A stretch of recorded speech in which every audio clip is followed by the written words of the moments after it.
Starting a Pokemon card business in 2026.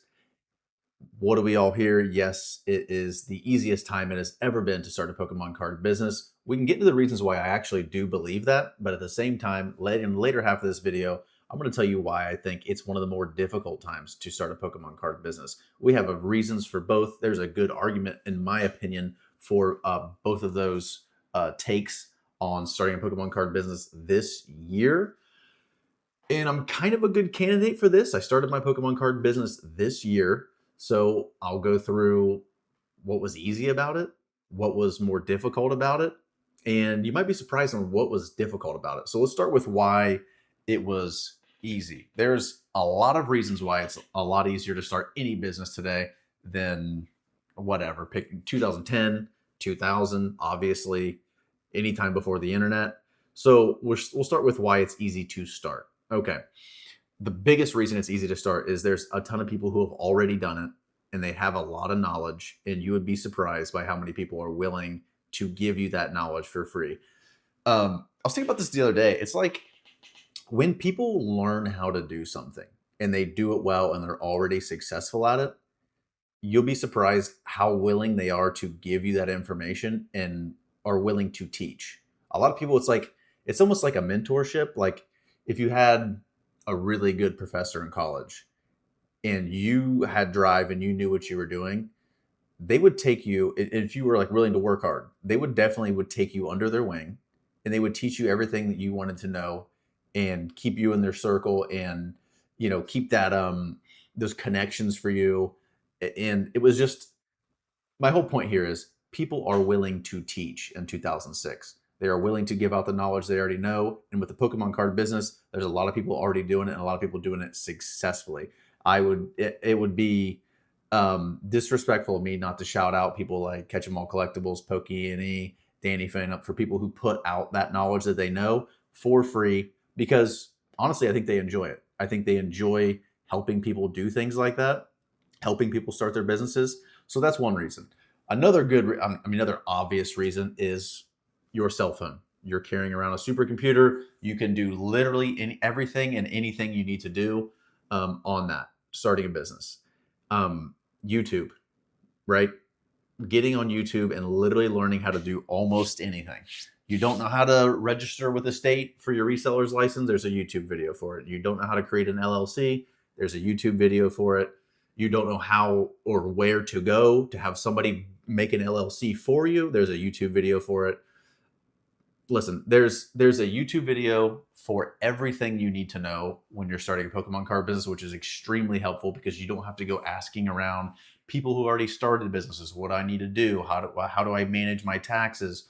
All these things are there for you on your phone. So tools, resources in general is what I'm talking about here, right? The big thing that really hit me hard when I started doing this is how many people are willing to help you. It's kind of surprising. You think this would be like a gatekeepy niche part of the Pokemon hobby. It's really not at all. So those are a couple big reasons why, it's a great argument to say it's never been easier to start a Pokemon card business right now. Another thing that I was thinking about when it comes to starting your own Pokemon card business, marketing. I don't know. You guys to let me know down in the comments what you think about this. I feel like marketing is easier now than ever because essentially marketing for your small business, especially like an e-commerce business, is going to be YouTube, right? Creating content. And again, I'm shooting this video on an iPhone. I don't have to buy a camera. I literally don't have to spend any money on advertising to run a Pokemon card business. And although if you talk to anybody who runs a significant business, they will tell you advertising is one of the most important things you could do, learning how to put money where you need to put it to advertise correctly.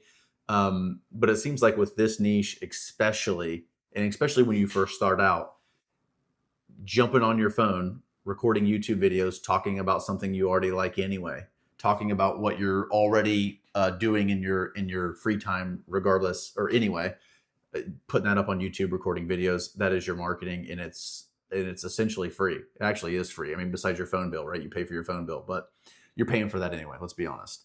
So yeah, never been easier. The interesting part of this video, why is it Potentially, and honestly, I think it's a good argument I'm going to lay out here. You let me know down in the comments why it's never been harder to start a Pokemon card business than it is right now. I have a couple things that I think are okay. I won't spoil it. I'll just get into it. Why is it harder to start a Pokemon card business in 2026 than it ever has been? One of the first things that jumped into my mind was, this is going to be general, but we'll get detailed in a little bit, distractions. There are so many distractions in the life we live in 2026. You can be on your, and people are, you can be plugged in, AirPod in, looking at your phone, watching YouTube videos, streaming shows, gambling, all these things. There are so many distractions. Scrolling X, gaming. Gaming's never been more popular. It's never been more addicting. The games that we have out now are insane. Entertainment, like I said, there's a million shows to watch. There's a million good shows to watch. They all have 7 seasons. All the episodes last an hour long.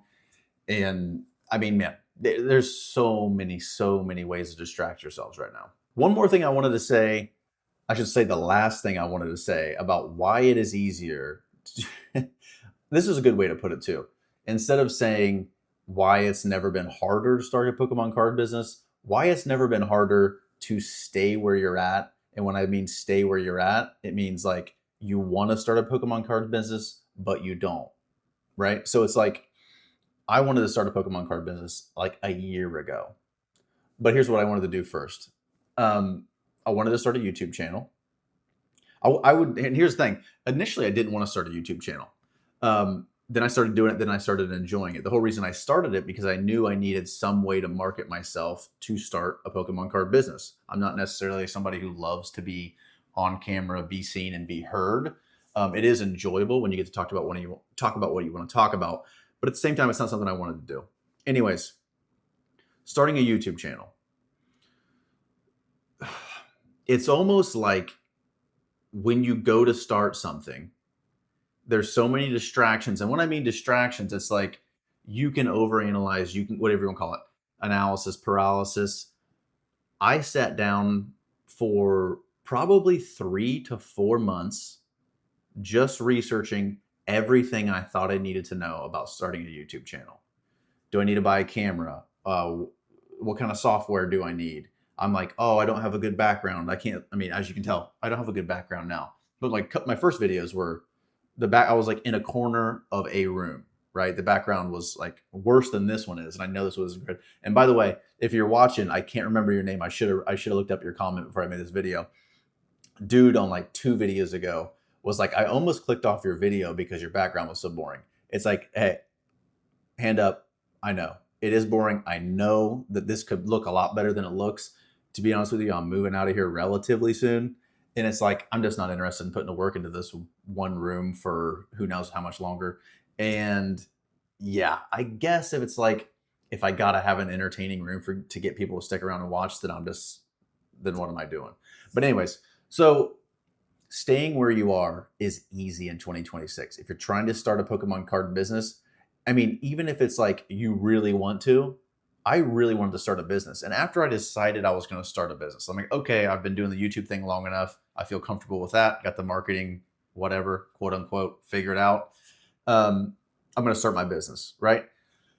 I took 4 months and tried to learn everything I could learn about small business, about e-commerce, about marketing, about advertising, about everything, shipping, all these things.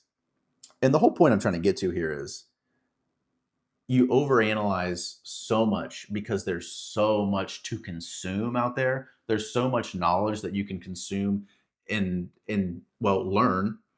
But at the same time, what I learned was if all you do is sit around and try to consume and learn, you're not going anywhere. You're staying right where you are. Your business hasn't started yet. Your YouTube channel hasn't started yet, right? You haven't sold any Pokemon cards yet. You haven't created your Wix website yet. You haven't bought your domain yet. You haven't bought your business email yet. So after I realized what I was doing, I'm like, dude, you've been doing nothing for 4 months besides consuming. It's like, how about we start doing something, right? So I started doing everything I needed to do, got the LLC, registered with the state, got my reseller's license, all these things. Eventually bought product, got my domain, made it public, bought product, launched the website, started it, right? And the same with the YouTube channel. Once you start your YouTube channel, once you start your business, actually have it up and running, I mean, this isn't groundbreaking news, but a lot of you are like me, and all you want to do is consume and consume and consume because you almost have a fear of starting and not knowing everything you could have known before you started, and you know, trying to minimize those mistakes, which is important to an extent. But the reality is, once you start something, that's when you really start learning things, especially when you're in the Pokemon card hobby. It's like when you start a Pokemon card business, it's like, man, there's so much I need to know about all these sets. It's like, not really, dude. You don't need to know everything about every set. You don't need to know about all the cards. There comes a line of learning. It's like you learn, right? And you keep learning and you keep learning. You could do that for a year straight. I easily could have just researched and consumed content about Pokemon card business for a year straight before I decided I was ready to start. But the reality is there's a line where you have to stop and you have to start doing. And once you start doing, you're going to learn a lot more than you ever would have learned just consuming content. But I guess the other underlying thesis of this video for me was staying where you are and consuming can be beneficial, but eventually you just have to start. You have to go and learn. And I'd like to know down in the comments what you guys think about this. Starting a Pokemon card business in 2026, is it easier than ever? When you consider some of the points I made at the end, I mean, I guess you could even throw on the end. It's like, I hear a lot of people say this and I don't disagree with it. It's like, it's easier now than ever because everything's selling, right? Everybody wants Pokemon. Everybody wants Pokemon sealed product. Everybody wants Pokemon cards and everybody's buying. Liquidity is insane. And I agree. And honestly, I tend to lean that way with my opinion. But at the same time, it's like, okay, you got to hustle to buy collections. You got to hustle to find English product because you're not getting distribution, right? Back in the day, from what I hear, I don't have distribution. I never had it. You could just you could just email a distributor, get an account, and start buying product, right? Yes, there was not a lot of money to be made back then, but at least you could build that relation and start acquiring product and learning how to sell it, even if you were selling it to break even or have a loss. But again, it's like, if you want the products that people want in this country, right? English is hot. Everybody wants English. You gotta buy collections. And if you're not a popular YouTuber, people aren't reaching out to you to buy collections. You got to go to the botters. You got to buy from the botters. You got to sell Japanese. And I mean, Japanese sells well. Chinese is selling. Things are selling well, right? I'm just making it the argument that in the day and age we live in, 2026, there are more distractions to keep you from moving forward than ever before. It's just a fact. If you want to, no offense to anybody out there, but I'm just going to be honest. If you want to work a part-time job, not really strive for anything, just get by, watch YouTube videos, consume content, and just live your life, that's pretty easy to do. Play video games, right? Like, that's not hard to do nowadays. There are so many distractions out there. Let me know down in the comments. Am I full of shit with my opinion that possibly it's the hardest it's ever been to start a Pokemon card business? But don't give me too much shit down there, though, because to be honest with you, I do lean towards it's never been easier. But I thought it was an entertaining argument to bring up. Get down in those comment sections, ChasePacks, if you're looking for some Japanese Pokemon cards. Also, before you go, let me know. I'm going to pick up some Abyss Eye. I haven't even bought it yet. I was waiting for the prices to come down. I'm trying to wait until my inventory gets a little bit lower. I don't want to overstock my store. But I'm thinking about getting some Abyss Eye and Mega Dream. But let me know what you guys think about these new Chinese gem boxes. They look good to me. I don't know. I heard they're selling well, but I don't know. I'm leaning towards just sticking to Japanese for now. Let me know down in the comments, though. Give me your opinion on the underlying thesis of the video, and I'll catch you in the next one. See ya.